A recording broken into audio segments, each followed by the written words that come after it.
Well, earlier this month, Vice President Kamala Harris refused to place any restrictions on her call for abortion on demand until birth, demonstrating once again the radical and extreme position of the Democratic Party.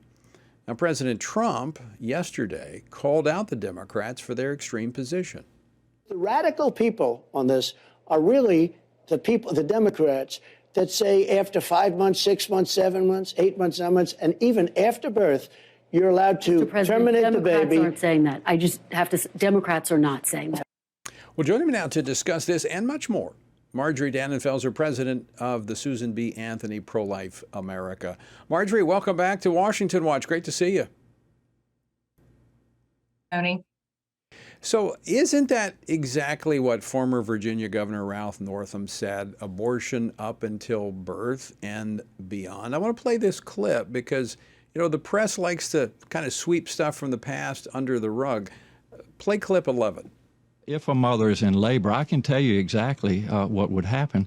The infant would be delivered. The infant would be kept comfortable. The infant would be resuscitated if that's what the mother and the family desired. And then a discussion would ensue between the physicians and the mother.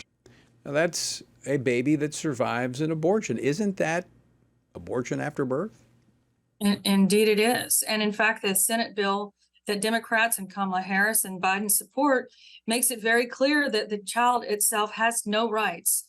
The bill that is written is far worse than Roe versus Wade ever was. And it provides in quotes, for a woman to have an abortion at any point, and that she and the doctor be the only decision maker up until birth. With exceptions being huge loopholes that only the abortionist can ascertain or decide for himself what would be appropriate. There is absolutely abortion up until birth because we know abortion survivors. There's an entire network of abortion survivors that speak out and can speak very personally to the pain and all sorts of pain that one would you can imagine a woman undergo after being the victim of a failed abortion. Yeah. You know, former President Donald Trump spoke at the Pray Vote Stand Summit on Friday, which we were so thankful to have Susan B. Anthony as one of the sponsors of. And he stood there as the most pro-life president in our nation's history, and he was very clear about that. But in an interview that aired yesterday on Meet the Press, I want to play a clip of what he had to say because, quite frankly, it was a bit troubling. Play clip number 7. Now, Would you sign that? I would sit down with both sides and I'd negotiate something, and we'll end up with peace on that issue for the first time in 52 years. I'm not going to say I would or I wouldn't.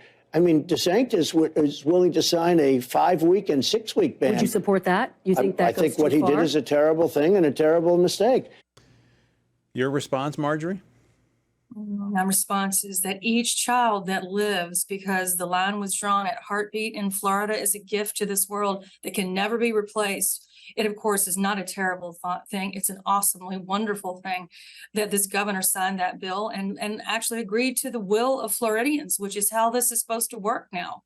The will of the people is allowed to make its way. So, of course, I disagree with the president. Of course, the president, the former president, is the person who made this even possible. This is this legacy that he, I think, very well should be embracing and communicating and clarifying, is that we can now act upon the will of the people and enact consensus opinion on the abortion issue in the law that saves lives and serves women, just like in Florida. I think what we need from this president and from Governor DeSantis is a clear and specific vision about how they would rule, how they would run as president, but also how they would govern as president. And neither of them are running for either the governor of Florida or the past president. They're running to be the future president. Americans need to hear what that looks like along the lines of what Mike Pence and Tim Scott have communicated so beautifully. I agree with you. It was disturbing to hear the president say that. You and I have had conversations with him regarding this. I still think there's confusion in the minds of some, but it's very simple. The court decision gave elected officials the ability to find a consensus point and move policy forward. You and I think, are in the same place. We believe all life should be protected from the moment of conception on. But that's not where everybody's at in America. But there is consensus nationally that's building around where a child feels pain and sucks its thumb around the point of 15 weeks. That's really the issue, is not restricting what the states can do more significant than that, like heartbeat, but that there's a minimum threshold for the entire country so that we're not like in league with North Korea. Yeah, and it shouldn't be determinant of where you live, whether you get to live. If you live in California, you're born in California, you're conceived in California, you won't have the same rights as if you were conceived in Oklahoma or in Florida. And that shouldn't be in a nation as great as ours. And as you say, we're in league with the human rights violators of the world. And the people that are actually putting forward that position of the nation's human rights violators of the world, like North Korea and China and their abortion law, are the Democratic Party.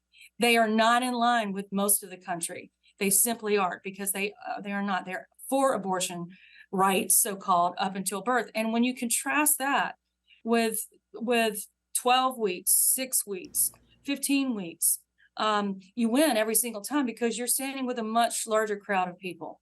You're standing with the majority of people, 70%, when you talk about a 15-week limit. And that not only is closer to the right thing to do, but it's also the politically smart thing to do when you contrast that with an unlimited abortion position. You're absolutely correct, Marjorie. And, I love President Trump, former President Trump, and what he did for this country and for the unborn. But he has a legacy he has to build on going forward. You can't rest on that legacy. Marjorie Dannenfelser, always great to see you. Thanks so much for joining us today. Same to you. Thank you, Tony.